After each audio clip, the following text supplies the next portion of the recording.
नमस्कार दोस्तों, मैं विकास शाक्य एक बार फिर से आप सबका स्वागत करता हूं अपने चैनल पर। और ये एक नई प्लेलिस्ट है जिसमें हम डिस्कस करेंगे बृहदारण्यक उपनिषद को। हमारी प्लेलिस्ट में अभी बहुत सी ऐसी प्लेलिस्ट्स हैं हमारे चैनल पे, सॉरी, जिसमें कि अभी बहुत सी चीजें पैरेलली चल रही हैं। जैसे मनुस्मृति चल रही है, बृहदारण्यक उपनिषद भी आज हम शुरू कर रहे हैं, और उसके अलावा 7 बिलियन ऑब्जेक्टिव्स भी है जो कि अभी पूरा करना है। और उसके अलावा हमारी एक और, आपको पता ही है, विज्ञान भैरव तंत्र के नाम से एक सीरीज और चल रही है, एक प्लेलिस्ट और चल रही है। तो ये चारों पैरेलली चलेंगी, ठीक है। और हफ्ते में एक एक वीडियो या दो दो वीडियो इनमें से हर एक टॉपिक पे आता रहेगा, राइट। बिकॉज सीक्वेंशली चलने के बजाय मैंने सोचा कि थोड़ा पैरेलली चल के देखते हैं कुछ दिन, सो दैट जो भी इम्पोर्टेंट टॉपिक्स हैं, जो जरूरी चीजें हैं, वो हम साथ साथ कवर करते रहें। जल्दी क्या है, एक एक करके चीजें हम कवर करते रहेंगे तो वो हमारे सामने आती रहेंगी। और जैसे ही विज्ञान भैरव तंत्र समाप्त हो जाएगा, वैसे ही फिर इनकी गिनती बढ़ा देंगे। जो बृहदारण्यक उपनिषद है, इसके वीडियोस की गिनती बढ़ जाएगी, या फिर मनुस्मृति के वीडियो की गिनती बढ़ जाएगी। क्योंकि जो हमारा विज्ञान भैरव तंत्र है और उसके अलावा एक जो द 7 बिलियन ऑब्जेक्टिव्स है, ये दोनों थोड़ा इजिली हम खत्म कर पाएंगे विद इन अ मंथ और टू। हम इन चीजों को खत्म कर सकते हैं। सो इसलिए मैंने सोचा कि जो बृहदारण्यक उपनिषद है, क्योंकि उपनिषदों पे भी हमें दोबारा शुरू करना ही था, तो बृहदारण्यक उपनिषद हो गया, और उसके अलावा जो आपका मनुस्मृति है, वो दोनों भी चलाते रहेंगे। क्योंकि बृहदारण्यक उपनिषद और मनुस्मृति ये थोड़े बड़े हैं, ये थोड़ा समय लेंगे खत्म होने में। मनुस्मृति तो हो सकता है कि आपकी 1-2 साल तक चल जाए, राइट, बिकॉज उसमें हम धीरे धीरे आराम से उन चीजों को आगे बढ़ते हुए चलेंगे। वीडियोज आते रहेंगे, आप उन्हें समझते रहेंगे, ठीक है। तो बृहदारण्यक उपनिषद ऐसा है जो हो सकता है कि इस ईयर के एंड तक समाप्त हो पाए, या फिर उससे पहले भी मैं ट्राई कर सकता हूँ खत्म करने की। बट हाँ, ये थोड़ा बड़ा उपनिषद है। थोड़ा क्या, ये सबसे बड़ा उपनिषद है। एक्चुअली जितने भी उपनिषद में है ना, उसमें सबसे बड़ा जो उपनिषद है वो बृहद आरण्यक उपनिषद ही है, ठीक है। तो बृहद आरण्यक उपनिषद के बारे में आज हम कुछ बेसिक इंफॉर्मेशन लेंगे, एंड देन आने वाले वीडियोस में हम इसके जो श्लोक हैं, इसके जो अलग अलग श्लोकों में जो मीनिंग्स हैं, उनको हम डिस्कस करेंगे, जैसे हमने पहले भी उपनिषदों के विषय में डिस्कस किया है। तो बृहदारण्यक उपनिषद, आपको पता ही है कि उपनिषद जो है वो ब्रह्म जो तत्व है, हमारा जो पर ब्रह्म तत्व है, उसके विषय में बात करता है, उसकी व्याख्या करता है। वेदों का जो हिस्सा है, जो कि वेदों में बताया गया है, जो वेदों में जो ज्ञान दिया गया है, उसका जो फिलोसॉफिकल ग्रामर है, बेसिकली वही हमारा उपनिषद है। तो उनमें से एक उपनिषद ये हमारा बृहदारण्यक उपनिषद है, जो सबसे बड़ा उपनिषद है। जो सबसे छोटा उपनिषद है वो होता है मांडुक्य उपनिषद, जिसके विषय में हमने सबसे पहले स्टडी किया हुआ है। सबसे पहले हमने उसी की प्लेलिस्ट अपने चैनल पे डाली थी, जिसका नाम था मांडुक्य उपनिषद। अब हम बात कर रहे हैं बृहदारण्यक उपनिषद की।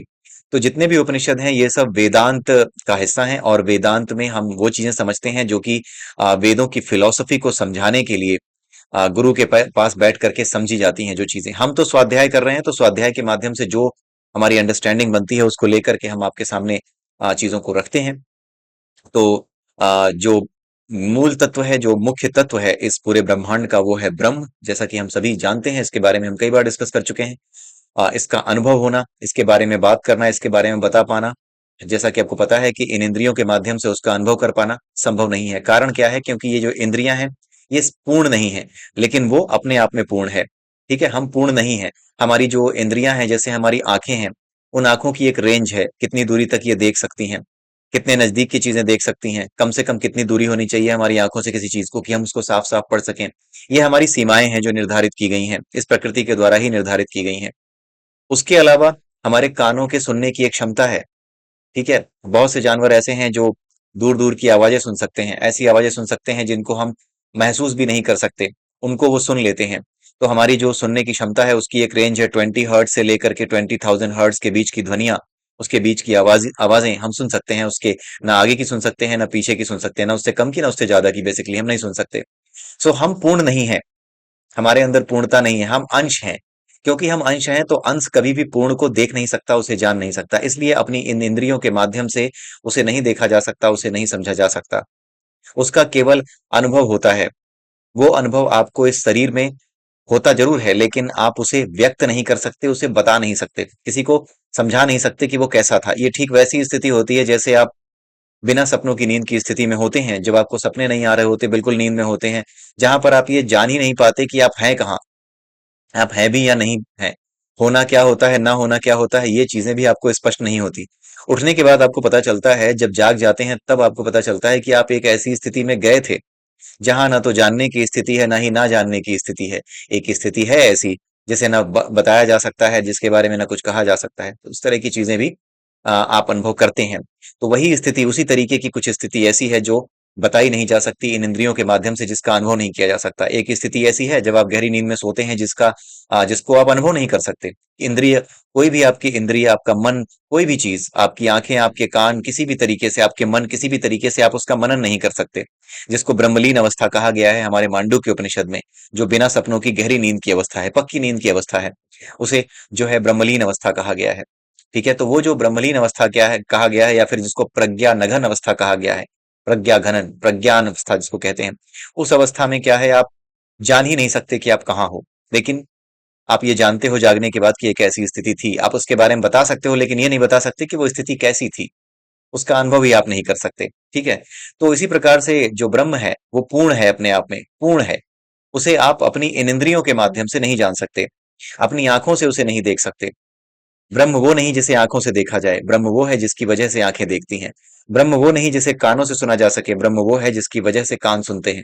ब्रह्म वो नहीं जिसे वाणी से बोला जा सके, ब्रह्म वो है जिसकी वजह से वाणी बोलती है, जिसकी वजह से आप बोलते हैं।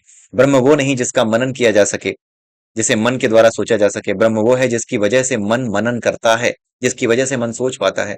वो है हमारा ब्रह्म। राइट। तो जिसके कारण जो चीज बनी है, जो जिस चीज का कारण है, उससे उसके कारण को नहीं जाना जा सकता। अंश कभी भी पूर्ण को नहीं जान सकता। इसीलिए अगर कोई कहता है कि भगवान है तो दिखता क्यों नहीं है, मुझे दिखाओ, वो महामूर्ख है। उसने कभी शास्त्रों को पढ़ा ही नहीं है, उसने अपने जीवन के इन अनुभवों तक से शिक्षा नहीं ली है कि कुछ ऐसी स्थितियां होती हैं जहां पर आप जानते तो हैं, जागने के बाद जानते तो हैं, आपको पता तो है कि ऐसी स्थिति होती है, लेकिन वो स्थिति क्या है, कैसी है, उसका स्वरूप कैसा है, उसमें अनुभव कैसा होता है, उसे आप बता ही नहीं सकते। ये सब जानने के बावजूद भी मूर्ख मनुष्य इस तरह के प्रश्न किया करते हैं, खास करके वामपंथी। मुझे उनकी बुराई करने में कोई गुरेज नहीं है, परहेज नहीं है। महामूर्ख और समाज को बुरे तरीके से एक अंधकार में ढकेलने का काम उन्होंने बड़े ही लगन और मेहनत के साथ किया है। इसलिए मैं बिल्कुल भी उनसे किसी भी तरह की वो नहीं रखता, क्योंकि वो जानबूझ करके इस तरह की चीजें करते हैं। वो समझना चाहते ही नहीं है, वो झूठ भी बोलते हैं, वो जानबूझकर झूठ बोलते हैं। उनके हिसाब से किसी भी तरह से हिंदू धर्म को या इसमें लिखी हुई बातों को किसी भी तरीके से नष्ट किया जाए, साम दाम दंड भेद किसी भी तरीके से, क्योंकि उन्हें ऐसा लगता है कि ये खत्म करना जरूरी है, इसलिए इसी किसी भी तरीके से खत्म किया जाए, झूठ बोलकर ही सही। क्योंकि उन्हें ऐसा नहीं लगता कि वो गलत कर रहे हैं, उन्हें लगता है कि वो सही कर रहे हैं।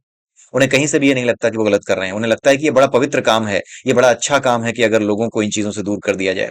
जबकि वो मूर्ख ये नहीं जानते कि जिस चीज से उनकी, जिस सत्ता से उनका अस्तित्व है, उसको कभी भी वो उनसे दूर नहीं कर सकते। किसी भी समाज से, किसी भी देश से, इस राष्ट्र से, इस विश्व से दूर ही नहीं किया जा सकता।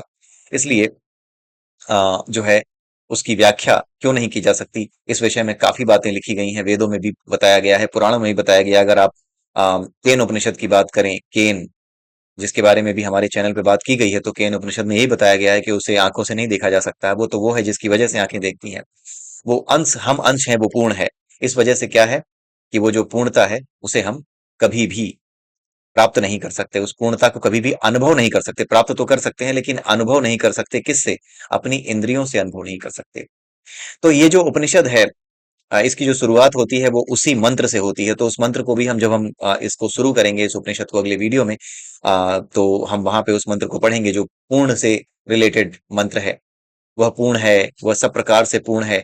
ये जगत भी सब प्रकार से पूर्ण है। पूर्ण में से कुछ निकाल लिया जाए तो भी पूर्ण ही बचता है, पूर्ण में कुछ जोड़ दिया जाए तो भी पूर्ण ही बचता है। एक श्लोक है ऐसा, प्रारंभिक श्लोक, जो सबसे पहला श्लोक है, उसको हम डिस्कस करेंगे, उसको हम रिसाइट करेंगे अगले वीडियो में, जब हम बृहदारण्यक उपनिषद को स्टार्ट करेंगे।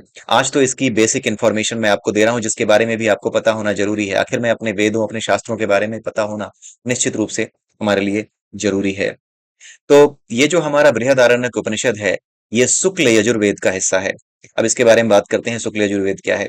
शुक्ल यजुर्वेद का मतलब है, सबसे पहले तो आप इसमें नाम सुन रहे हैं यजुर्वेद आ रहा है, तो इसका मतलब है कि यजुर्वेद से इसका कोई ना कोई लेना देना तो है।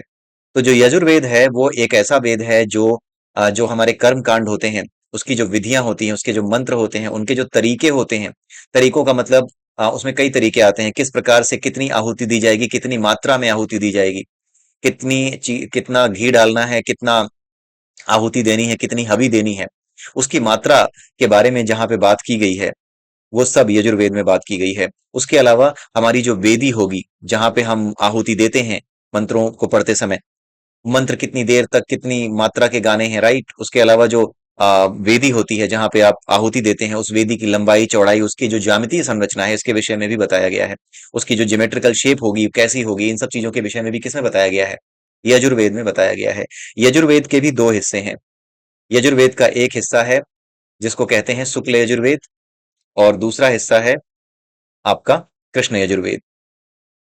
शुक्ल यजुर्वेद और कृष्ण यजुर्वेद दोनों में ही अलग अलग चीजें जो है बताई गई हैं, लेकिन उन दोनों का पर्पस एक ही है, रिचुअल्स के बारे में बताना। शुक्ल यजुर्वेद में कुछ अलग रिचुअल्स के बारे में बताया गया है, कुछ अलग विधियां हैं, और कृष्ण यजुर्वेद में कुछ अलग विधियां हैं। मतलब उनका एक बाइफरकेशन है एक तरीके से। जैसे कहीं पे ज्योमेट्रिकल शेप के बारे में डिस्कशन है, तो एक तरीके से आप समझ सकते हो एक सेक्शन है, उसका एक बाइफरकेशन है, जिसके बारे में शुक्ल यजुर्वेद और हमारे कृष्ण यजुर्वेद में अलग अलग डिस्कस किया गया है। अब यजुर्वेद के जो दो हमारे ये अंश हैं, एक शुक्ल यजुर्वेद और एक कृष्ण यजुर्वेद, उसके अलावा इनके ब्राह्मण ग्रंथ भी होते हैं। जितने भी हमारे वेद हैं उन सबके ब्राह्मण ग्रंथ हैं। जो हमारे ये होते हैं यजुर्वेद के जो हिस्से हैं या फिर वेदों के जो अलग अलग हिस्से हैं, उसमें जो ब्राह्मण ग्रंथ हैं, उनकी खासियत क्या होती है? ब्राह्मण ग्रंथ क्या होते हैं? एक तो होता है वेदों के मंत्र के बारे में बताना, वो सब शुक्ल यजुर्वेद कृष्ण यजुर्वेद में। यजुर्वेद के बारे में अगर बात करें तो शुक्ल यजुर्वेद और कृष्ण यजुर्वेद में मंत्रों के अर्थ और उनकी व्याख्या, उनके अर्थ बता दिए गए, उनकी व्याख्या कर दी गई है। लेकिन उनकी फिलोसॉफिकल मीनिंग क्या है और वो उस कॉन्टेक्स्ट में क्यों यूज किए गए हैं, ये जो फिलोसफी है इसके बारे में जो बात की जाती है, वो हमारे ब्राह्मण ग्रंथों में की जाती है। तो ब्राह्मण ग्रंथ जो हैं वो ये बताते हैं कि फिलोसफी क्या है आखिर में इस मंत्र के पीछे, आखिर इन बातों को कहने के पीछे की बेसिक फिलोसफी क्या है। जैसे बच्चों को बचपन में कहानी सुनाई जाती है ना कि हाँ, तीन साथी थे, हिरन कौवा और चूहा, तीनों में बड़ी दोस्ती थी। तो हिरन कौवे और चूहे में दोस्ती हो नहीं सकती, ये वास्तविक जीवन में संभव नहीं है, लेकिन उसकी फिलोसफी कुछ और है। उसको समझाने के लिए, जो साइकोलॉजिकली हमारे ऊपर अटैक करने के लिए या फिर साइकोलॉजिकली हमारे दिमाग में बैठाने के लिए जो चीजें की गई, उसको आप एक वेद मान सकते हो। लेकिन उसके पीछे की जो फिलॉसफी है, वो आप उसी उसी फिलॉसफी को उस वेद का एक ब्राह्मण ग्रंथ समझ सकते हो। एक कंपैरिजन के लिए बता रहा हूँ। तो जो ब्राह्मण ग्रंथ होते हैं वो फिलोसॉफिकल पार्ट होते हैं, फिलोसॉफिकली एक्सप्लेन करते हैं कौन सी चीज यजुर्वेद में, या अगर हमारा सामवेद है तो उसके लिए, any any Veda for that matter, कोई भी वेद हो, उसके बारे में बात करते हैं। हम ब्राह्मण ग्रंथ जो है उसकी फिलोसॉफिकल अंडरस्टैंडिंग आपको क्लियर करते हैं। ठीक है। तो ये जो हमारा बृहदारण्यक उपनिषद है, ये शुक्ल यजुर्वेद का हिस्सा है। शुक्ल यजुर्वेद में भी शतपथ ब्राह्मण का हिस्सा है। शुक्ल यजुर्वेद का शतपथ ब्राह्मण का। तो आपको बताया मैंने कि ब्राह्मण जो है ग्रंथ होते हैं, तो शुक्ल यजुर्वेद का भी एक ब्राह्मण ग्रंथ है जिसे शतपथ ब्राह्मण कहते हैं। तो शतपथ ब्राह्मण इसका नाम क्यों है? सत का मतलब होता है 100, शत, शत का मतलब है 100, पथ का मतलब अध्याय। तो उसमें 100 अध्याय हैं शतपथ ब्राह्मण में, जो फिलोसॉफिकली एक्सप्लेन करते हैं शुक्ल यजुर्वेद को। इस वजह से उसका नाम क्या है? शतपथ ब्राह्मण। सत यानी 100, पथ यानी अध्याय, इसलिए उसका नाम शतपथ ब्राह्मण है। ठीक है। ये सबसे बड़ा उपनिषद है। इसमें अलग अलग उपासना और ध्यान की विधियां और धार्मिक जीवन की स्थितियां, श्रवण मनन और इन चीजों के बारे में भी बताया गया है। तो इनके बारे में हम थोड़ा थोड़ा अंडरस्टैंडिंग ले लेते हैं। जैसे धार्मिक जीवन जो हमारा होता है उसकी तीन अलग अलग स्थितियां होती हैं। पहली स्थिति होती है हमारी श्रवण। धार्मिक जीवन जब हम शुरू करते हैं, आध्यात्मिक जीवन शुरू करते हैं, तो वो श्रवण होती है। श्रवण यानी किसी चीज को सुनना। सुनने का भी एक तरीका होता है। सुनने के लिए आपको पूरे तरीके से ध्यान मग्न बैठना होता है। आपको सुनते समय बिल्कुल अपने दिमाग में किसी तरह का विचार नहीं लाना होता है। सुनना एक कला है। उस समय, सुनते समय अगर आपके दिमाग में कोई विचार चल रहा है या फिर आपके मन में ये भी चल रहा है कि जो मैं सुन रहा हूं ये मैं अच्छे तरीके से अपने दिमाग में बिठा लूं, तो भी आप ठीक से नहीं सुन रहे हैं। फिर आप चूक जाएंगे, क्योंकि आपको ये डर रहेगा कि जो मैं सुन रहा हूं कहीं वो याद रहेगा कि नहीं रहेगा। तो इस चक्कर में आपका ध्यान भटकेगा। इसलिए आपको सुनते समय केवल सुनना चाहिए, उसके अलावा कोई और काम नहीं होना चाहिए। जैसे हमारा विज्ञान भैरव तंत्र की एक वीडियो चल रही है, हमारी प्लेलिस्ट चल रही है, उसमें हमने समझा हुआ है कि अगर आप, एक विधि ऐसी थी जिसमें यह बताया गया है कि अगर आप किसी चीज को सुन रहे हो तो सुनना बन जाओ, अगर आप किसी चीज को देख रहे हो तो देखना ही बन जाओ।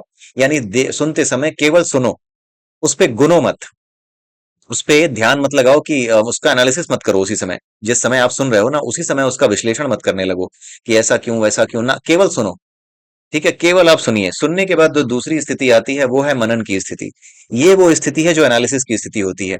लोग क्या करते हैं, श्रवण और मनन दोनों को मिला देते हैं। जिस समय वो सुनते हैं उसी समय मनन करने लगते हैं, और यही हमें भटकाता है। यही हमारा जो मेंटल बैलेंस है वो इस तरीके से कर देता है कि हम जो चीज सुन रहे हैं उसको ठीक से अपने भीतर उतार नहीं पाते। पहले जो चीज हमारे सामने आ रही है उसे ठीक से सुनना होता है, उसे भीतर उतारना होता है। भीतर उतारने के बाद हम उसका क्या करते हैं, हम उसका मनन करते हैं। मनन का मतलब होता है उसका विश्लेषण करना, मन ही मन बैठ करके, आंखें बंद करके, जो भी चीजें आपने पढ़ी, जो भी चीजें आपने सुनी, उस पर मनन करना, उस पर विचार करना। ठीक है, वो मनन का हिस्सा है। उसके बाद आता है आपका निधिध्यासन। निधिध्यासन वो हिस्सा होता है जहां पर आपको मननशील ध्यान करना होता है। एक होता है मनन, एक होता है मननशील ध्यान। तो हमारा जो निधिध्यासन है, ये तीन वर्ड आप याद रखिएगा। श्रवण क्या है, मनन क्या है और निधिध्यासन क्या है। श्रवण और मनन एक नहीं होते, दोनों मुचुअली एक्सक्लूसिव रखिएगा। अपने जीवन में कुछ भी पढ़ते समय, कुछ भी सीखते समय भी इस चीज को ध्यान रखिए कि जब आप सुन रहे हैं तो केवल सुनिए। उस समय कोई और विचार, कोई भी डाउट अगर आता भी है तो उसे किनारे रखिए। ये सारे डाउट, ये सारे विचार मनन करते समय आपके सामने आने चाहिए।